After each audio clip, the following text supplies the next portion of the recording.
তাহলে আপনি একজন শিক্ষিত লোক হয়ে আপনাকে দিয়ে যে নির্বাচনী ফলাফল ঘোষণা করা হলো, উপজেলা নির্বাচন, গত 7ই জানুয়ারি যে ডামি নির্বাচন, এই যে এগুলো যে ঘোষণা করানো হলো, আপনি করলেন কেন?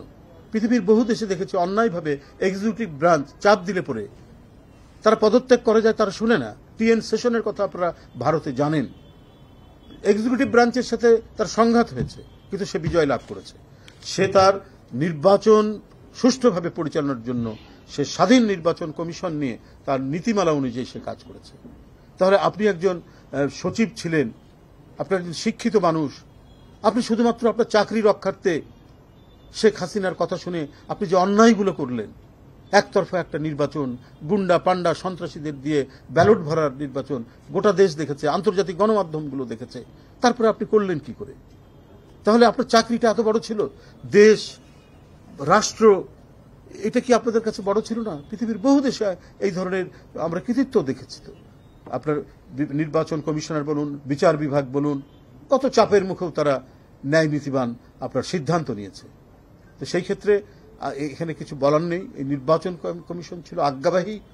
এই নির্বাচন কমিশন আমাদের গণতন্ত্রকে ধ্বংস করার জন্য যারা যে সমস্ত প্রতিষ্ঠান দায়ী, তার মধ্যে এই নির্বাচন কমিশন একটি। সবাই যারা এই গণতন্ত্রের যে ধারাবাহিকতা এবং নির্বাচন ব্যবস্থাকে যারা ধ্বংস করেছে, চোখের সামনে দেখেছে যে এখানে মাইকিং করে আওয়ামী লীগ বলছে কেউ যেন নির্বাচন ভোটাররা তারা যেন না আসে। তারপর আরো কত ঘটনা হয়েছে। ধরনের একটা উপজেলা নির্বাচন যখন বিএনপি কোনটাতে যখন অংশগ্রহণ করেছে, তখন প্রতিপক্ষের মাইক ভেঙে দিয়েছে, প্রচারপত্র ছিঁড়ে ফেলেছে, একটার পর একটা ঘটনা ঘটেছে। এটা তারপর আপনারাই দায়িত্বটা পালন করেছেন। যতই হোক, তারপর আমাদের মিডিয়া সাংবাদিক যারা ফিল্ডে ছিলেন, আপনারা সেই দায়িত্বটা পালন করেছেন।